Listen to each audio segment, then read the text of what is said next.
Student, how are you. अज असी पढ़ांगे 6वीं क्लास का अध्याय नंबर 10 गति ਅਤੇ दूरियां का मापन बारे या motion and measurements of distance बारे। प्यारे बच्चों, जब तुसी पिछले गर्मी की छुट्टियां विच या तुहाडे साथी पिछली गर्मी की छुट्टियां विच अपने नानी घर या अपने जदी पिंड या कोई रिश्तेदार के घर गया होना, तो छुट्टियां के बाद जब स्कूल रीओपन होए सी ते जब तुसी आपस दे विच गल्लां बातां करदे सी तो कोई बच्चा इस तरह कहेगा कि मैं पहला रेल गड्डी विच, फिर मैं बस दे उत्ते ते अंत विच मैं बैल गड्डी च बैठ के अपने नानी घर गया सी। तो इस तरह भी हो सकता कि कोई बच्चे ने या किसी बच्चे ने हवाई जहाज़ की यात्रा की होएगी या किसी ने किश्ती की सैर की होएगी। प्यारे बच्चों, एक स्थान तो दूजे स्थान तक जाने लई सानू किसी ना किसी माध्यम की जिहड़ी है जरूरत होंदी है। पर क्या तुसी कल्पना कर सकते हो कि प्राचीन काल दे विच लोग एक स्थान तो दूजे स्थान तक जाने लई की करते सी? आओ अज असी पढ़ते हैं आवाजाही की कहानी, स्टोरी ऑफ ट्रांसपोर्ट। प्यारे बच्चों, प्राचीन काल दे विच लोकां कोल एक स्थान तो दूजे स्थान तक जाने लई कोई साधन नहीं सी। लोग एक स्थान तो दूजे स्थान तक जाने लई पैदल जाते सी ते अपना समान अपनी पीठ उत्ते रख के चलते सी। उस तो बाद एक स्थान तो दूजे स्थान तक जाने लई पशुओं की वरतों जिहड़ी है वो की जान लगी। व्यक्ति पशु के पीठ उत्ते बैठ के ते अपना समान पशु की पीठ उत्ते रख के एक स्थान तो दूजे स्थान तक आवाजाही करता सी। परंतु इहदे विच जिहड़ा सी वो उन्हां नूं वध समय लगता सी। फिर उस तो बाद लोकां वल्लों जल मार्गां का उपयोग किया जाना शुरू होया। इहदे विच एक लकड़ी जिहड़ी विचकारों खोखली हुंदी है उहदे उत्ते व्यक्ति बैठ के एक स्थान तो दूजे स्थान तक जल मार्ग राहीं जांदा सी। परंतु उहदे नाल जिहड़ा व्यक्ति है वो अपना समान ले जाण विच असमर्थ सी। फिर कुछ समय बाद इहदे च भी सुधार आया तो लोगों वालों जिहड़ा है एक तो वध खोखली लकड़ी का बच्चों अर्थ हैगा जिस तरह तुसी बांस की लकड़ देखी होएगी, मोटी लकड़ होंदी है, विचकारों जिहड़ी है वो खोखली होंदी है। जेकर असीं उहनूं पानी 'च सुੱਟਦੇ हाँ तो वो तैरदी है। तो उस तरह की जिहड़ी है एक तो वध लकड़ां नूं आपस दे विच बन के किश्ती का निर्माण किया। उहदे उपर एक तो वध व्यक्ति बैठ सकता सी ते एक तो वध जिहड़ा है वो व्यक्ति अपना समान रख के एक जगह ते दूजी जगह जा सकता सी। उस तो बाद खोज हुई जी पहिए की। पहिए की खोज ने आवाजाही की जिहड़ी प्रणाली है उहदे च बहुत महत्वपूर्ण परिवर्तन जिहड़े वो कीते। परंतु शुरुआत दे विच जिहड़ा पहिया है वो पत्थर का बनिया हुंदा सी। जिहड़ा पहिए का शुरुआती दौर है वो लोगों वालों पत्थर का बनाया हुंदा है। तुसीं सोच सकते हो कि प्राचीन काल दे विच लोकां कोल जिहड़े है वो औजार नहीं सी ते जिहड़ा पत्थर का जिहड़ा पहिया बनाया उहदा जिहड़ा आकार है वो पूरी तरह गोल नहीं सी ते पत्थर का जिहड़ा पहिया है वो बहुत ज़्यादा भारी हुंदा सी ते पशुओं नूं उहदे खिੱਚਣ विच बहुत ज़्यादा मुश्किलात जिहड़ी है वो हुंदी सी। मतलब पशु जिहड़े हौले हौले चलते सी। उस तो बाद लकड़ के पहिए का निर्माण होया।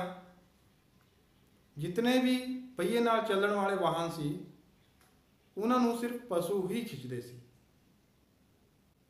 19वीं सदी के शुरू तक भी आवाजाही के लिए पशु शक्ति का ही इस्तेमाल किया जाता सी। हुण तो तुसीं देख सकते हो कि रबड़ के पहिए आगे बहुत डिवेलपमेंट जिहड़ी है वो पहिए दे विच हुई है। लेकिन 19वीं सदी के शुरू तक सिर्फ ਪਸ਼ੂ ਸ਼ਕਤੀ ਦਾ ਹੀ ਇਸਤੇਮਾਲ ਕੀਤਾ ਜਾਂਦਾ ਸੀ।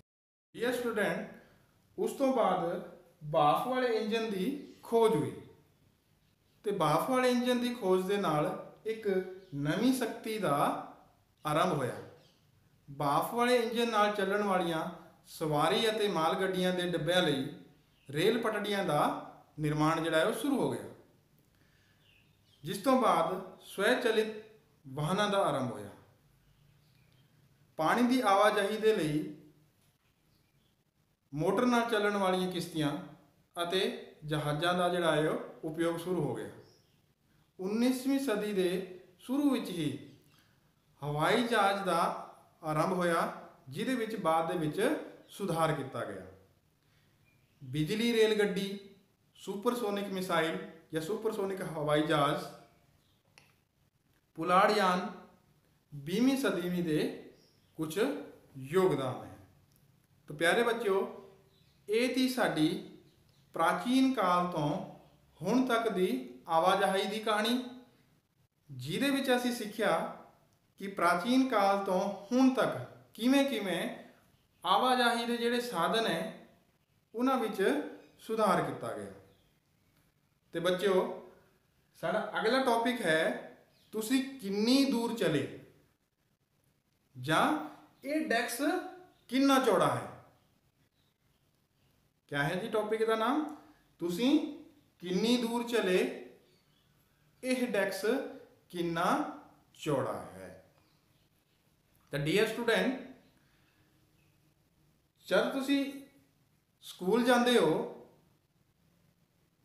जब तुसी सोचा होएगा कि सानू स्कूल जाण तक या स्कूल पहुंचण तक कि असी स्कूल जिहड़ा है वो पैदल चल के जा सकते हैं, या स्कूल तक पहुँचने ਲਈ ਸਾਨੂੰ ਬੱਸ ਦੀ ਜ਼ਰੂਰਤ ਹੋਏਗੀ, ਜਾਂ ਅਸੀਂ ਰਿਕਸ਼ਾ ਲੈ ਕੇ ਸਕੂਲ ਪਹੁੰਚ ਸਕਦੇ ਹਾਂ। ਸਟੂਡੈਂਟ, ਜਦ ਅਸੀਂ ਬਾਜ਼ਾਰ ਖਰੀਦਣ ਕੁਝ ਜਾਣਾ ਹੈ ਤਾਂ ਕੀ ਅਸੀਂ ਬਾਜ਼ਾਰ ਪੈਦਲ ਜਾ ਸਕਦੇ ਹਾਂ, ਜਾਂ ਸਾਨੂੰ ਉੱਥੇ ਮੋਟਰਸਾਈਕਲ ਦੀ ਜ਼ਰੂਰਤ ਹੋਏਗੀ। तो इसी तरह बच्चों, जब असी एक स्थान तो दूजे स्थान तक जाना है, सानू उसकी दूरी का पता होना जरूरी है। जेकर सानू उस दूरी का पता है, दो स्थानों के विचकार की दूरी का पता है, फिर असी ये अनुमान लगा सकते हैं कि असी उत्थे पैदल जा सकते हैं, या असी उत्थे बाय बस जावांगे, ਜਾਂ ਸਾਨੂੰ ਰੇਲ ਗੱਡੀ ਦੀ ਜ਼ਰੂਰਤ ਹੋਏਗੀ,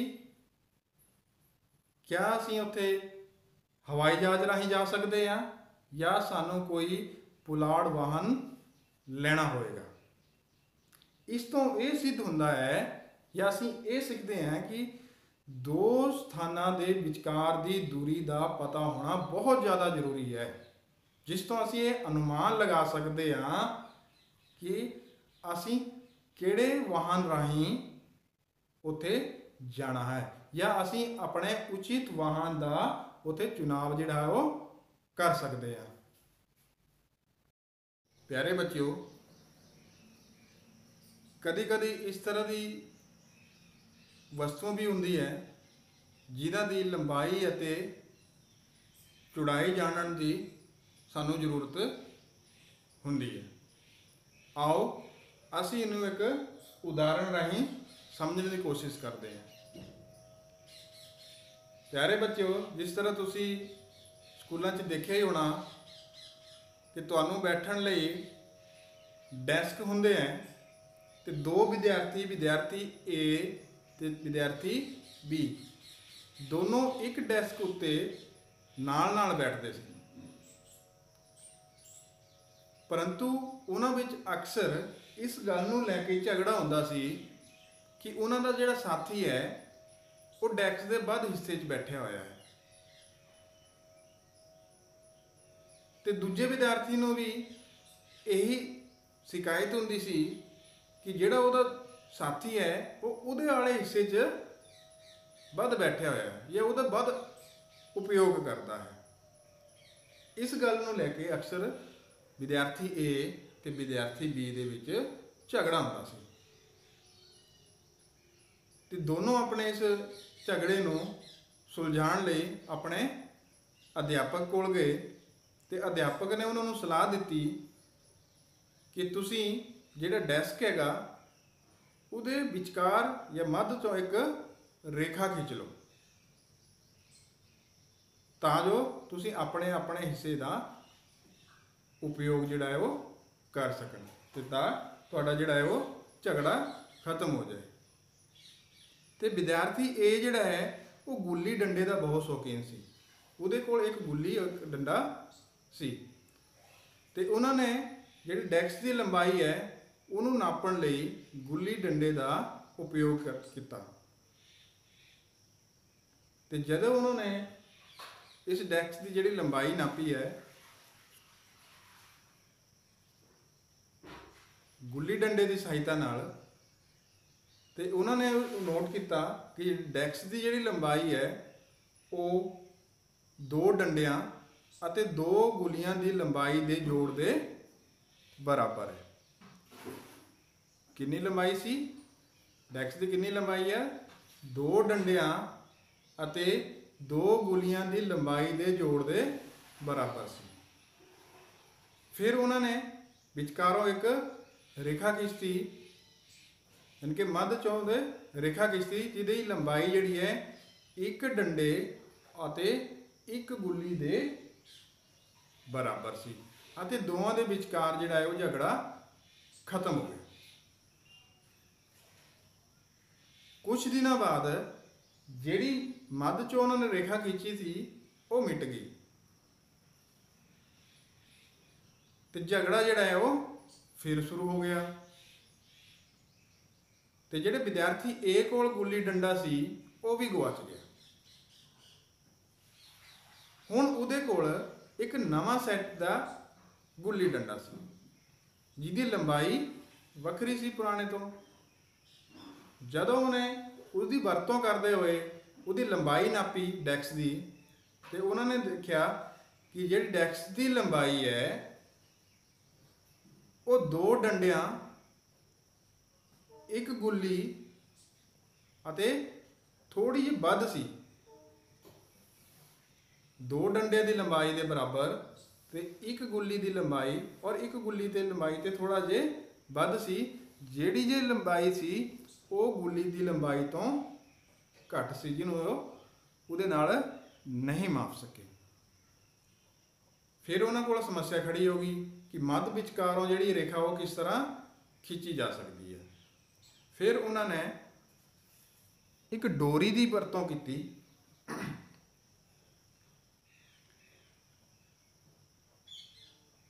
डैक्स के एक सिरे ते डोरी ते निशान लगा लिया ते दूजे सिरे तक उन्होंने उसकी लंबाई के अनुसार उस डोरी नूं डैक्स उत्ते रखिया ते दूए किनारे ते भी एक निशान लगा ਉਹਦੇ ਨਾਲ ਕੀ ਹੋ ਗਿਆ ਜਿਹੜੀ ਡੈਕਸ ਦੀ ਪੂਰੀ ਲੰਬਾਈ ਹੈ ਉਹ ਉਹਨਾਂ ਨੂੰ ਪਤਾ ਚੱਲ ਗਈ ਉਸ ਤੋਂ ਬਾਅਦ ਇਸ ਡੋਰੀ ਨੂੰ ਜੇਕਰ ਉਹਨਾਂ ਨੇ ਵਿਚਕਾਰੋਂ ਉਹਦਾ ਅੱਧ ਕਰਨਾ ਹੈ ਤਾਂ 1/2 ਹਿੱਸਾ ਕੀਤਾ ਜਾ ਸਕਦਾ ਸੀ 1/4 ਹਿੱਸਾ ਕੀਤਾ ਜਾ ਸਕਦਾ ਸੀ ਤੇ 1/8 ਹਿੱਸਾ ਜਿਹੜਾ ਉਹ ਕੀਤਾ ਜਾ ਸਕਦਾ ਸੀ ਤੇ ਉਹਨੂੰ ਜਿਹੜੀ ਸਮੱਸਿਆ ਸੀ ਉਹਨੂੰ ਖਤਮ ਕਰਨ ਲਈ ਜਿਹੜੇ ਜਿਓਮੈਟਰੀ ਬਾਕਸ 'ਚ ਇੱਕ ਪੈਮਾਨਾ ਹੁੰਦਾ ਹੈ ਉਹਦੀ ਵਰਤੋਂ ਵੀ ਕੀਤੀ ਜਾ ਸਕਦੀ ਸੀ ਤੇ ਹੁਣ ਦੋਨੋਂ ਵਿਦਿਆਰਥੀਆਂ ਨੂੰ ਇਹ ਸਮਝ ਆ ਚੁੱਕਿਆ ਸੀ ਕਿ ਜਦੋਂ ਪ੍ਰਾਚੀਨ ਲੋਕਾਂ ਕੋਲ ਲੰਬਾਈ ਮਾਪਣ ਦਾ ਕੋਈ ਪੈਮਾਨਾ ਨਹੀਂ ਹੁੰਦਾ ਸੀ ਤੇ ਉਹ ਕਿਸ ਤਰ੍ਹਾਂ ਵੱਖ-ਵੱਖ ਢੰਗ ਇਸਤੇਮਾਲ ਕਰਕੇ ਵੱਖ-ਵੱਖ ਤਰੀਕੇ ਇਸਤੇਮਾਲ ਕਰਕੇ ਜਿਹੜੇ ਉਹ ਲੰਬਾਈਆਂ नापते सी इसी तरह प्यारे विद्यार्थियों जब तुसी अपनी स्कूल की यूनीफॉर्म सिलवाण वास्ते या स्टिचिंग कराने वास्ते दर्जी कोल जाते हो तो तुसी नोट किया होएगा कि दर्जी सब तो पहला कपड़े की लंबाई ते कपड़े की जिहड़ी चौड़ाई है सब तो पहले नापता है वो इस करके नापता है ਤਾਂ ਕਿ ਉਹਨੂੰ ਇਹ ਪਤਾ ਚੱਲ ਸਕੇ ਕਿ ਜਿਹੜੇ ਤੁਸੀਂ ਯੂਨੀਫਾਰਮ ਸਿਲਵਾਣੀ ਹੈ ਜਾਂ ਸਟਿਚ ਕਰਵਾਣੀ ਹੈ ਉਹ ਕਪੜਾ ਉਹਦੇ ਲਈ ਕਾਫੀ ਹੈ ਜਾਂ ਨਹੀਂ ਹੈ। ਉਸੇ ਤਰ੍ਹਾਂ ਜਿਹੜਾ ਤਰਖਾਣ ਹੈ ਉਹ ਜਿਹੜੇ ਅਲਮਾਰੀ ਦੀ ਲੰਬਾਈ ਜਾਂ ਉਹਦੀ ਚੌੜਾਈ ਇਸ ਕਰਕੇ ਨਾਪਦਾ ਹੈ ਤਾਂ ਕਿ ਉਸ ਨੂੰ ਇਹ ਆਈਡੀਆ ਹੋ ਜਾਏ ਕਿ ਉਹ ਅਲਮਾਰੀ ਬਣਾਉਣ ਵਾਸਤੇ ਉਹਨੂੰ ਕਿੰਨੀ ਲੱਕੜ ਦੀ ਜ਼ਰੂਰਤ ਪਏਗੀ। ਜਾਂ ਜਿਹੜਾ ਕਿਸਾਨ ਹੈ ਉਹ ਆਪਣੇ ਖੇਤ ਦੀ ਲੰਬਾਈ ਅਤੇ ਚੌੜਾਈ ਜਾਂ ਉਹਦਾ ਖੇਤਰਫਲ ਇਸ ਕਰਕੇ ਮਾਪਦਾ ਹੈ ਤਾਂ ਕਿ ਉਹਨੂੰ ਇਹ ਪਤਾ ਚੱਲ ਸਕੇ ਕਿ ਉਹਦੇ ਖੇਤ ਵਿੱਚ ਉਹਨੇ ਕਿੰਨਾ ਬੀਜ ਜਿਹੜੇ ਉਹ ਬੋਣੇ ਹੈ ਜਾਂ ਉਹਦੇ ਖੇਤ 'ਚ ਕਿੰਨਾ ਜਿਹੜਾ ਉਹ ਪਾਣੀ ਦੀ ਜ਼ਰੂਰਤ ਹੋਏਗੀ।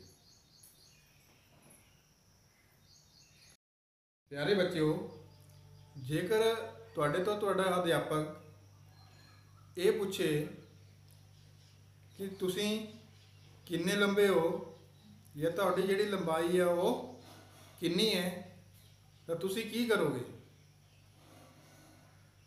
ਤੁਹਾਡੇ ਸਕੂਲਾਂ ਦੇ ਵਿੱਚ ਕਿਸੇ ਕੰਧ ਉੱਤੇ ਇੱਕ ਪੈਮਾਨਾ ਬਣਿਆ ਹੋਏਗਾ ਜਿਹਦੇ 'ਚ ਸਿੱਧੀ ਰੇਖਾ ਹੁੰਦੀ ਹੈ ਤੇ ਤੁਸੀਂ ਉੱਠ ਕੇ ਸਾਰੇ ਉਹਦੇ ਕੋਲ ਜਾਓਗੇ ਤੇ ਉਹਦੇ ਨਾਲ ਖੜੇ ਹੋ ਕੇ ਤੁਸੀਂ ਆਪਣੇ ਅਧਿਆਪਕ ਨੂੰ ਦੱਸੋਗੇ ਕਿ ਸਰ ਮੈਂ ਇੰਨਾ ਲੰਬਾ ਹਾਂ। ਮਤਲਬ ਉਹ ਜਿਹੜੀ ਲੰਬਾਈ ਹੈ ਤੁਹਾਡੇ ਸਿਰ ਤੋਂ ਲੈ ਕੇ ਤੁਹਾਡੇ ਪੈਰ ਦੀ ਅੱਡੀ ਦੀ ਲੰਬਾਈ ਦੇ ਬਰਾਬਰ ਹੋਏਗੀ। ਮਤਲਬ ਇਹ ਹੈ ਕਿ ਜਿਹੜੀ ਲੰਬਾਈ ਹੈ ਉਹ ਕਿੰਨੀ ਦੋ ਸਿਰਿਆਂ ਦੇ ਵਿਚਕਾਰ ਦੀ ਦੂਰੀ ਹੁੰਦੀ ਹੈ। ਚਾਹੇ ਉਹ ਦੋ ਕੋਈ ਸਥਾਨ ਹੋ, ਮੰਨ ਲਓ ਕੋਈ ਨੰਗਲ ਡੈਮ ਤੇ ਦਿੱਲੀ ਦੇ ਵਿਚਕਾਰ ਦੀ ਦੂਰੀ ਹੋਏ ਜਾਂ ਦੋ ਟੇਬਲਾਂ ਦੇ ਵਿਚਕਾਰ ਦੀ ਦੂਰੀ ਹੋਏ ਜਾਂ ਸਾਡੀ ਖੁਦ ਦੀ ਲੰਬਾਈ ਹੋਏ। ਸਾਡੀ ਖੁਦ ਦੀ ਲੰਬਾਈ ਵੀ ਕਿਆ ਹੈ? ਇੱਕ ਦੋ ਸਿਰਿਆਂ ਦੇ ਵਿਚਕਾਰ ਦੀ ਦੂਰੀ ਹੈ। ਦੋ ਸਿਰੇ ਕਿਹੜੇ ਕਿਹੜੇ ਹੈ? ਸਭ ਤੋਂ ਉੱਪਰ ਸਿਰ ਤੇ ਦੂਜਾ ਸਿਰਾ ਜਿਹੜਾ ਹੈ ਉਹ ਪੈਰ ਦੀ ਅੱਡੀ ਦੇ ਵਿਚਕਾਰ ਦੀ ਦੂਰੀ ਜਿਹੜੀ ਉਹ ਸਾਡੀ ਲੰਬਾਈ ਹੈ।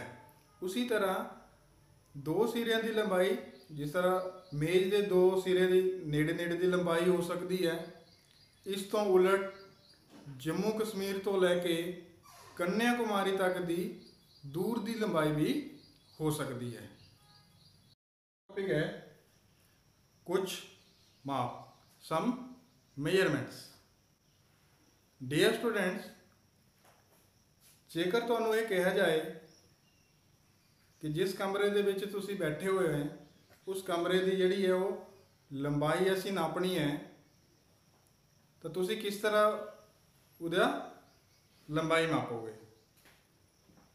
ਜਦ ਤੁਸੀਂ ਆਪਣੇ ਸਹਿਪਾਠੀਆਂ ਨਾਲ ਗੱਲਬਾਤ ਕੀਤੀ ਤਾਂ ਸਭ ਨੇ ਡਿਸਾਈਡ ਕੀਤਾ ਕਿ ਅਸੀਂ ਜਿਹੜੀ ਕਮਰੇ ਦੀ ਲੰਬਾਈ ਹੈ ਉਹ ਅਸੀਂ ਆਪਣੇ ਪੈਰਾਂ ਨਾਲ ਨਾਪਾਂਗੇ। ਤੇ ਆਪਣੇ ਪੈਰ ਦੀ ਲੰਬਾਈ ਨੂੰ ਇੱਕ ਮਾਪ ਦੀ ਇਕਾਈ ਮੰਨ ਲਓ ਤੇ ਉਸ ਤੋਂ ਬਾਅਦ ਤੁਸੀਂ ਕਮਰੇ ਦੀ ਜਿਹੜੀ ਹੈ ਉਹ ਲੰਬਾਈ ਨਾਪ ਸਕਦੇ ਹੋ। ਤੁਸੀਂ ਉਹਦੇ 'ਚ ਦੇਖੋਗੇ ਜਾਂ ਆਪਣੇ ਆਪ ਨੋਟ ਕਰੋਗੇ ਕਿ ਜਦ ਅਲੱਗ-ਅਲੱਗ ਬੱਚਾ ਜਿਹੜਾ ਕਮਰੇ ਦੀ ਲੰਬਾਈ ਨਾਪ ਰਿਹਾ ਹੈ ਆਪਣੇ ਪੈਰ ਦੇ ਨਾਲ, ਤੇ ਕਿਸੇ ਕੇਸ ਦੇ ਵਿੱਚ ਐਸਾ ਸੰਭਵ ਹੈ ਕਿ ਜਿਹੜੀ ਕਮਰੇ ਦੀ ਲੰਬਾਈ ਹੈ ਉਹ ਪੈਰ ਦੀ ਲੰਬਾਈ ਤੇ ਥੋੜਾ ਘਟ ਜਾਏ। ਤੁਹਾਨੂੰ ਮੈਂ ਇੱਕ एक्टिविटी राही ये समझाने की कोशिश करता। एक विद्यार्थन है सोनल जिहड़ा कमरे की लंबाई जिहड़ी है वो पता कर रही है पैर नाल। 1 2 3 4 5 और इहदा पैर जिहड़ा वो पूरा नहीं आ रहा है। दूजे विद्यार्थन है सुहानी। चलो बेटा 1 2 3 4 5 ते 5 तो पूरा पैर नहीं है अगला। प्यारे बच्चों, इस एक्टिविटी तो सानू ये जरूर पता लगे है कि जब पैरां राही असी कमरे की लंबाई या किसी भाग के हिस्से की लंबाई में मापन की कोशिश करते हैं ਜਿਸ ਤਰ੍ਹਾਂ ਤੁਸੀਂ ਦੇਖਿਆ ਕਿ ਵਿਦਿਆਰਥਣ ਇੱਕ ਦਾ ਜਿਹੜੀ ਉਹਦੀ ਲੰਬਾਈ ਸੀ ਉਹ 5 ਪੈਰ ਪੂਰੇ ਸੀ, ਤੇ ਜਿਹੜਾ 6ਵਾਂ ਪੈਰ ਸੀ ਉਹਦੀ ਲੰਬਾਈ ਥੋੜੀ ਜਿਹੀ ਘੱਟ ਸੀ। ਪਰ ਜਦ ਦੂਜੇ ਵਿਦਿਆਰਥੀ ਨੇ ਉसी दूरी ਨੂੰ ਨਾਪਣ ਦੀ ਕੋਸ਼ਿਸ਼ ਕੀਤੀ ਤਾਂ ਉਹਦੇ ਵੀ 5 ਪੈਰ ਪੂਰੇ ਸੀ, ਪਰ ਜਿਹੜੇ 6ਵੇਂ ਪੈਰ ਦਾ ਜਿਹੜਾ ਗੈਪ ਸੀ ਜਾਂ ਲੰਬਾਈ ਸੀ ਉਹ ਬਹੁਤ ਹੀ ਘੱਟ ਸੀ। ਇसी ਤਰ੍ਹਾਂ ਅਸੀਂ ਇੱਕ ਹੋਰ ਉਦਾਹਰਣ ਲੈਂਦੇ ਹਾਂ, ਇੱਕ ਐਕਟੀਵਿਟੀ ਹੋਰ ਕਰਦੇ ਹਾਂ ਜਿਹਦੇ ਵਿੱਚ ਅਸੀਂ ਇੱਕ ਡੈਕਸ ਦੀ ਜਾਂ ਇੱਕ ਟੇਬਲ ਦੀ ਲੰਬਾਈ ਨਾਪਣ ਦੀ ਜਿਹੜੀ ਹੈ ਕੋਸ਼ਿਸ਼ ਕਰਦੇ ਹਾਂ। ਇਹ ਲੰਬਾਈ ਜਿਹੜੀ ਹੈ ਹੁਣ ਅਸੀਂ ਆਪਣੇ ਗਿੱਠਾਂ ਨਾਲ ਨਾਪਣ ਦੀ ਕੋਸ਼ਿਸ਼ ਕਰਨੀ ਹੈ। ਮਤਲਬ ਅਸੀਂ ਲੰਬਾਈ ਜਿਹੜੀ ਗਿੱਠ ਹੈ ਉਹਨੂੰ ਇੱਕ ਲੰਬਾਈ ਦੀ ਇਕਾਈ ਮੰਨ ਕੇ ਚੱਲਦੇ ਹਾਂ। ਹੁਣ ਮੈਂ ਵਿਦਿਆਰਥਣ ਹੈ ਸਾਡੇ ਕੋਲ ਸੁਹਾਨੀ, ਉਹਨੂੰ ਬੋਲੂੰਗਾ ਕਿ ਇਹਦੀ ਗਿੱਠਾਂ ਨਾਲ ਇਹਦੀ ਜਿਹੜੀ ਹੈ ਲੰਬਾਈ ਸਾਨੂੰ ਮਿਣ ਕੇ ਦੱਸੇ। ਆ ਜਾ ਬੇਟਾ, ਗਿੱਠਾਂ ਨਾਲ 1 2 2 और ये पूरा हाथ नहीं है। देखो 2 गिट्ठ हैं और कुछ हिस्सा बचता है, और वो ਜਿਹੜਾ ਹਿੱਸਾ ਹੈ ਉਹ ਜਿਹੜੀ ਗਿੱਠ ਦੀ ਲੰਬਾਈ ਹੈ ਉਸ ਤੋਂ ਕਾਫੀ ਛੋਟਾ ਹੈ। ਹੁਣ ਮੈਂ ਹੀ ਇਸ ਚੀਜ਼ ਨੂੰ ਨਾਪਣ ਦੀ ਕੋਸ਼ਿਸ਼ ਕਰਦਾ ਹਾਂ। 1 2, लेकिन देखो 2 गिट्ठां मेरियां पूरी नहीं हैगी है, मतलब एक गिट्ठ पूरी है ਤੇ ਜਿਹੜੀ ਉਹਦੀ ਲੰਬਾਈ ਬਚਦੀ ਹੈ ਉਹ ਦੂਜੀ ਗਿੱਠ ਤੋਂ ਥੋੜਾ ਘੱਟ ਹੈ। ਜਦ ਕਿ ਜਿਹੜਾ ਵਿਦਿਆਰਥਣ ਗਈ ਉਹਦੀ 2 ਗਿੱਠਾਂ ਪੂਰੀਆਂ ਹੈ ਤੇ ਜਿਹੜੇ ਲੰਬਾਈ ਬਚ ਗਈ ਉਹ ਤੀਜੀ ਗਿੱਠ ਤੋਂ ਉਹਦੀ ਲੰਬਾਈ ਤੋਂ ਘੱਟ ਹੈ। ਪਿਆਰੇ ਬੱਚਿਓ, ਇਹਨਾਂ ਦੋਵਾਂ ਐਕਟੀਵਿਟੀਆਂ ਤੋਂ ਸਾਨੂੰ ਇਹ ਸਿੱਖਣ ਨੂੰ ਮਿਲਦਾ ਹੈ, ਜਿਸ ਤਰ੍ਹਾਂ ਅਸੀਂ ਕਮਰੇ ਦੀ ਲੰਬਾਈ ਜਿਹੜੀ ਹੈ ਉਹ ਪੈਰਾਂ ਨਾਲ ਮਾਪਣ ਦੀ ਕੋਸ਼ਿਸ਼ ਕੀਤੀ।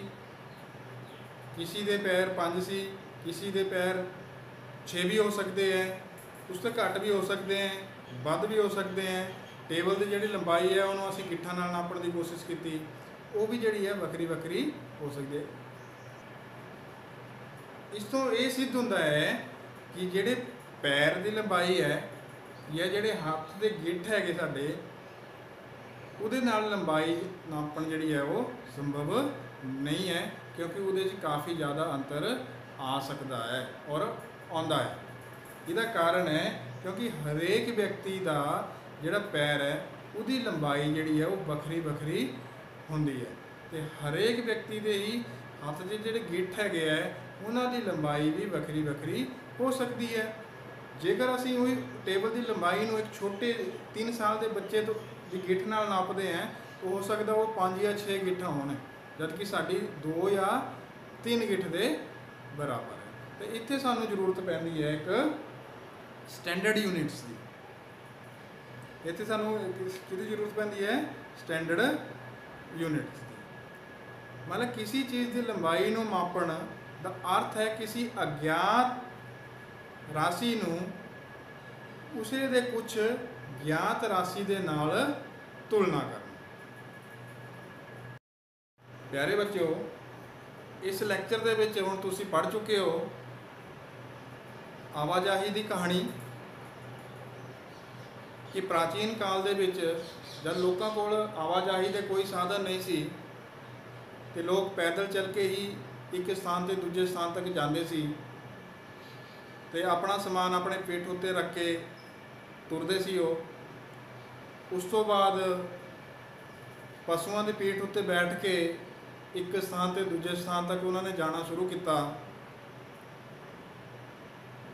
फिर उस तो बाद एक लकड़ी जिहड़ी विचकारों खोखली होंदी है उन्होंने पानी दे विच सिट के उहदे उत्ते बैठ के जल मार्ग राही जिहड़ा है वो आवाजाही उन्होंने शुरू की। फिर किश्ती दे निर्माण होया, मतलब एक तो वध खोखली लकड़ियां नूं आपस दे विच इकट्ठा करके किश्ती का निर्माण उन्होंने किया। उस तो बाद जब पहिए की खोज हुई, जो पहिए की खोज होने तो जो आवाजाही के जोड़े प्रणाली सी उहदे च बहुत ज़्यादा महत्वपूर्ण जोड़े वो परिवर्तन आए। ਤੇ ਸ਼ੁਰੂਆਤੀ ਦੌਰ ਦੇ ਵਿੱਚ ਜਿਹੜਾ ਪਹੀਆ ਸੀ ਉਹ ਪੱਥਰ ਦਾ ਬਣਾਇਆ ਹੋਇਆ ਸੀ, ਲੇਕਿਨ ਉਸ ਤੋਂ ਬਾਅਦ ਲੱਕੜ ਦੇ ਪਹੀਏ ਬਣਾਏ ਗਏ, ਕਿਉਂਕਿ ਲੱਕੜ ਦੇ ਪਹੀਏ ਪੱਥਰ ਦੇ ਪਹੀਏ ਤੋਂ ਕਾਫੀ ਹਲਕੇ ਹੁੰਦੇ ਸੀ ਤੇ ਪਸ਼ੂਆਂ ਨੂੰ ਉਹਨਾਂ ਖਿੱਚਣ ਦਾ ਹੀ ਬਹੁਤ ਜ਼ਿਆਦਾ ਜ਼ੋਰ ਨਹੀਂ ਲੱਗਦਾ ਸੀ। ਤੇ 19ਵੀਂ ਸਦੀ ਦੇ ਸ਼ੁਰੂ ਤੱਕ ਜਿਹੜਾ ਹੈ ਪਸ਼ੂ ਸ਼ਕਤੀ ਨੂੰ ਹੀ ਆਵਾਜਾਈ ਦੇ ਰੂਪ ਵਿੱਚ ਇਸਤੇਮਾਲ ਕੀਤਾ ਜਾਂਦਾ ਸੀ। ਉਸ ਤੋਂ ਬਾਅਦ ਜਦ ਭਾਫ ਦੇ ਇੰਜਨ ਦੀ ਖੋਜ ਹੋਈ ਤੇ ਭਾਫ ਦੇ ਇੰਜਨ ਦੀ ਖੋਜ ਦੇ ਨਾਲ ਜਿਹੜੇ ਆਵਾਜਾਈ ਲਈ ਜਿਹੜਾ ਸਮਾਂ ਲੱਗਦਾ ਸੀ ਉਹ ਕਾਫੀ ਜ਼ਿਆਦਾ ਘਟ ਗਿਆ, ਕਿਉਂਕਿ ਭਾਫ ਦਾ ਇੰਜਨ ਤੁਸੀਂ ਦੇਖਿਆ ਹੀ ਹੋਣਾ, ਰੇਲ ਗੱਡੀਆਂ ਜਿਹੜੀ ਦੌੜਦੀਆਂ ਹੈ ਕਿੰਨੀ ਤੇਜ਼ ਦੌੜਦੀਆਂ ਹੈ ਉਹ। ਉਸ ਤੋਂ ਬਾਅਦ ਜਿਹੜੇ 20ਵੀਂ ਸਦੀ ਦੇ ਥੇ ਉਹਦੇ 'ਚ ਹਵਾਈ ਜਹਾਜ਼, ਸੁਪਰਸੋਨਿਕ ਹਵਾਈ ਜਹਾਜ਼, ਬਿਜਲੀ ਰੇਲ ਗੱਡੀ ਤੇ ਪੁਲਾੜ ਵਾਹਨ ਜਿਹੜੇ ਕੁਝ ਮਹੱਤਵਪੂਰਨ ਜਿਹੜੇ ਉਹਨਾਂ ਦੇ ਯੋਗਦਾਨ ਸੀ। ਉਸ ਤੋਂ ਬਾਅਦ ਅਸੀਂ ਪੜ੍ਹਿਆ ਕਿ ਤੁਸੀਂ ਕਿੰਨੀ ਦੂਰੀ ਤੈਅ ਕੀਤੀ ਜਾਂ ਇਹ ਡੈਕਸ ਕਿੰਨਾ ਚੌੜਾ ਹੈਗਾ।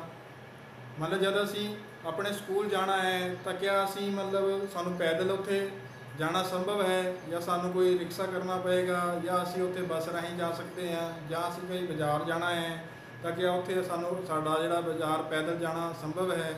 ਮਤਲਬ ਸਾਨੂੰ ਜਿਹੜਾ ਦੋ ਸਥਾਨਾਂ ਦੇ ਵਿਚਕਾਰ ਦਾ ਦੂਰੀ ਦਾ ਪਤਾ ਹੋਣਾ ਬਹੁਤ ਜ਼ਿਆਦਾ ਜ਼ਰੂਰੀ ਹੈ, ਤਾਂ ਜੋ ਅਸੀਂ ਇਹ ਅਨੁਮਾਨ ਲਗਾ ਸਕੀਏ ਜਾਂ ਅਸੀਂ ਉਚਿਤ ਵਾਹਨ ਦਾ ਜਿਹੜਾ ਹੈ ਉਹ ਚੁਣਾਵ ਕਰ ਸਕੀਏ।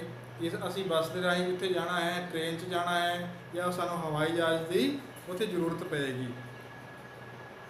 ਉਸ ਤੋਂ ਬਾਅਦ ਕੁਛ ਮਾਪ ਬਾਰੇ ਅਸੀਂ ਪੜ੍ਹਿਆ, ਜਿਸ ਤਰ੍ਹਾਂ ਜੇਕਰ ਅਸੀਂ ਕਮਰੇ ਦੀ ਲੰਬਾਈ ਪੈਰਾਂ ਨਾਲ ਨਾਪਣੀ ਹੈ ਤਾਂ ਕੀ ਹੁੰਦਾ ਹੈ, ਜਾਂ ਸਾਨੂੰ ਕਿਹੜੀ ਔਂਕੜਾਂ ਦਾ ਸਾਹਮਣਾ ਕਰਨਾ ਪੈਂਦਾ ਹੈ, ਜਾਂ ਟੇਬਲ ਦੀ ਜਿਹੜੀ ਚੌੜਾਈ ਹੈ ਜੇਕਰ ਉਹਨੂੰ ਹੱਥ ਦੀ ਗਿੱਠ ਨਾਲ ਨਾਪਣਾ ਹੈ ਤਾਂ ਸਾਨੂੰ ਕਿਸ ਤਰ੍ਹਾਂ ਦੀ ਔਂਕੜਾਂ ਦਾ ਜਿਹੜਾ ਉਹ ਸਾਹਮਣਾ ਕਰਨਾ ਪੈਂਦਾ ਹੈ ਕਿ ਸਾਨੂੰ ਜਿਹੜੀ ਹੈ ਉਹ ਇੱਕ ਸਟੈਂਡਰਡ ਯੂਨਿਟ ਦੀ ਜਿਹੜੀ ਹੈ ਉਹ ਜ਼ਰੂਰਤ ਪੈਂਦੀ ਹੈ।